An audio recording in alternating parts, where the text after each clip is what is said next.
आलेले आहेत त्या आरोपांची कोर्टाकडून दखल घेतली जाते। जो माफीचा साक्षीदार पारसमल जैन होता त्याच्या माफीचा साक्षीचा देखील इकडे कोर्टाकडून उल्लेख करण्यात आला आणि जो काही सीबीआयचा आरोप आहे की कशा प्रकारे पवनराजे निंबाळकर यांची राजकीय वैमनस्यातून हत्या करण्यात आली, ते निवडणूक देखील लढलेले होते, राजकीय वैमनस्य असेल तसेच व्यावसायिक वैमनस्य असेल, या सगळ्याची जी सीबीआयने दखल त्यांच्या आरोपपत्रात घेतलेली आहे त्या सगळ्याचा उल्लेख आता या निकाल वाचनात करण्यात येतोय। नेमका निकाल काय लागेल हे अद्याप स्पष्ट नाहीये, मात्र आपण बघतोय की जे काही सीबीआयने चार्जशीटमध्ये ज्या काही घटनांचा उल्लेख केलेला आहे त्या सगळ्यांची दखल आता कोर्टाकडून घेतली जाते। जवळपास 120च्या हून अधिक साक्षीदारांचे जबाब या संपूर्ण आरोपपत्रात जोडण्यात आलेले आहेत। त्यासोबतच जे बॅलिस्टिक रिपोर्ट आहे, ज्या बंदुकिया आणि ज्या गोळ्या जप्त करण्यात आलेल्या होत्या त्याचे बॅलिस्टिक रिपोर्ट सीबीआयने आपल्या चार्जशीटमध्ये जोडलेले आहेत। त्यासोबतच सीडीआरचे अहवाल असतील, फॉरेन्सिक अहवाल असतील, या सगळ्या या आरोपपत्रामध्ये जोडण्यात आलेले आहेत आणि त्याची सगळ्याची दखल आपण बघतोय की कोर्टाने घेतल्याचं आपल्याला दिसून येते। अद्याप निकाल वाचन हे पूर्ण झालेलं नाहीये, मात्र कशा प्रकारे राजकीय वैमनस्यातून ही हत्या झाली ह्याची दखल सध्या कोर्टाने घेतलेली आहे। निकाल वाचन हे टप्प्याटप्प्याने सुरू होत आहे। अद्याप अंतिम निकाल हा आलेला नाहीये, मात्र जो काही या संपूर्ण केसचा आजवरचा प्रवास आहे तो सध्या कोर्टाकडून त्याचं वाचन सुरू आहे। 3 जून 2006ला पवनराजे निंबाळकर त्यांचा चालक समत काझी यांची हत्या करण्यात आली होती। ते मुंबईवरून उस्मानाबादला जात होते आणि कळंबोलीजवळ त्यांना गोळ्या घालण्यात आलेल्या होत्या। या संपूर्ण प्रकरणात सुरुवातीला कळंबोली पोलीस ठाण्यात हत्येचा गुन्हा दाखल करण्यात आला आणि त्याचा तपास हा पुढे नवी मुंबई गुन्हे शाखेकडे वर्ग करण्यात आला, मात्र तोवरती पद्मसिंह पाटील यांना अटक झालेली नव्हती। पोलिसांच्या तपासावरती प्रश्नचिन्ह उपस्थित करत पवनराजे निंबाळकर यांच्या पत्नी आनंदीबाई होत्या, त्यांनी मुंबई उच्च न्यायालयात याचिका दाखल केली होती। याचिकेमध्ये कोर्टाने देखील पोलिसांच्या तपासावरती प्रश्नचिन्ह उपस्थित करत हा संपूर्ण प्रकाश हा सीबीआयकडे वर्ग करण्यात आला आणि सीबीआयकडे तपास वर्ग झाल्यानंतर संपूर्ण तपासाची चक्र फिरली आणि हत्येच्या जवळपास 3 वर्षानंतर पद्मसिंह पाटील यांना अटक करण्यात आली। मात्र अवघ्या काही महिन्यातच सप्टेंबर 2009 मध्ये पद्मसिंह पाटील या संपूर्ण खटल्यातून त्यांना जामीन मिळाला। या संपूर्ण प्रकरणात जे 9 आरोपी आहेत त्यात सर्वात कमी काळ कारागृहात असलेले कोण जर आरोपी असतील ते पद्मसिंह पाटील आहेत। आज त्यांना कोर्टात आणण्यात आलं, ॲम्ब्युलन्समधून ते कोर्टात आले। सध्या कोर्टामध्ये आपण बघितलं तर ते व्हील चेअरवरती बसलेले आपल्याला दिसून येत आहेत आणि या सगळ्या आरोपींच्या किस्मतीचा फैसला हा आता काही वेळातच होणार आहे। माधवी, आपण पुन्हा एकदा प्रेक्षकांना महत्त्वाचे मुद्दे सांगूयात। निकाल वाचन करताना न्यायमूर्तींनी नेमकं काय म्हटलंय आम्ही तुम्हाला सांगतोय।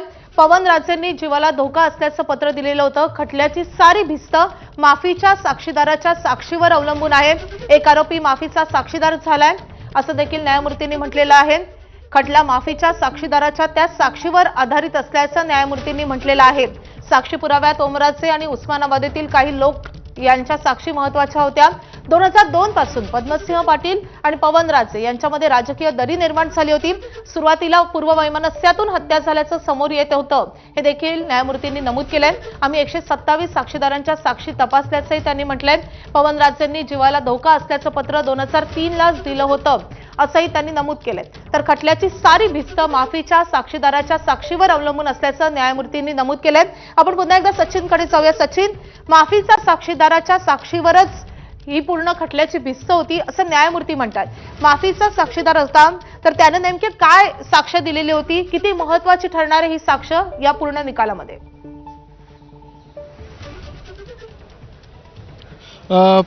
माधवी, या संपूर्ण प्रकरणामध्ये पारसमल जैन बादला नावाचा जो आरोपी होता त्याला 25 जून 2009ला अटक करण्यात आली होती आणि 23 डिसेंबर 2023ला त्याला जामीन मिळाला। त्याला या संपूर्ण प्रकरणामध्ये माफीचा साक्षीदार करण्यात आलेला आहे आणि त्याची साक्ष या संपूर्ण खटल्याच्या दृष्टीने महत्त्वाचं असल्याचं कोर्टाने नमूद केलेलं आहे। विशेष म्हणजे राजकीय वैमनस्यातून हे हत्या झाल्याचं देखील कोर्टाने जे आतापर्यंत जे निकाल वाचन झालेलं आहे त्यामध्ये नमूद केलेलं आहे। त्यामुळे आपण बघतोय की जो सीबीआयचा राजकीय वैमनस्यातून आरोप होता तो इथे कोर्टाने देखील ग्राह्य धरल्याचं दिसून येत असल्याचं आपल्याला दिसून येते। जे ओमराजे निंबाळकर यांचं देखील या संपूर्ण प्रकरणामध्ये जबाब नोंदवला गेलेला होता आणि पवनराजे निंबाळकरांनी जी पद्मसिंह पाटलांविरोधात लेखी तक्रार केलेली होती त्याचा उल्लेख देखील ओमराजे निंबाळकर यांनी आपल्या जबाबात केलेला आहे। जवळपास 128 साक्षीदारांचे जबाब या संपूर्ण प्रकरणामध्ये सीबीआयकडून जोडण्यात आलेले आहेत आणि त्याची सगळ्याची दखल आपण बघतोय की कोर्ट घेताना दिसून येते। राजकीय वैमनस्यातून हत्या झाल्याचं आता कोर्टाकडून सांगण्यात येते। त्यासोबतच पवनराजेंनी 2003 मध्ये जे जिल्हाधिकाऱ्यांकडे आपल्या जीवाला धोका असल्याचं जे पत्र दिलेलं होतं त्याचा देखील सीबीआयने आपल्या आरोप पत्रात उल्लेख केला होता आणि त्याची आता दखल ही कोर्टाकडून देखील घेण्यात आलेली आहे. या संपूर्ण खटल्याची भिस्त ही जो माफीचा साक्षीदार आहे पारसमल जैन बादला ह्याच्यावरती असल्याचं कोर्टाकडून नमूद करण्यात आलेलं आहे. जो निकाल वाचन आहे ते सुरुवात झालेली आहे आणि सध्या घडीची मोठी बातमी आहे की कोर्टाने देखील मान्य केलेलं आहे की राजकीय वैमनस्यातून जो सीबीआयचा आरोप होता तो इकडे कोर्टाकडून देखील कोर्टाने देखील त्याचा उल्लेख केल्याचं आपल्याला आतापर्यंतच्या निकाल वाचनात दिसून येते. अद्याप निकाल वाचन हे सुरू आहे. अद्याप जे दोषी आहेत त्यांना काही शिक्षा झालेली नाहीये. मात्र आपण बघतोय की जो माफीच्या साक्षीदाराचा कबुली जबाब होता पारसमल जैन त्याचा इकडे कोर्टाकडून उल्लेख करण्यात आलेला आहे. जैनला गुन्हे शाखेने मुंब्र्यातून ताब्यात घेतलेलं होतं. मात्र त्याला अटक करण्यात आली नव्हती. त्याच्यावर जवळपास 3 गुन्हे दाखल होते.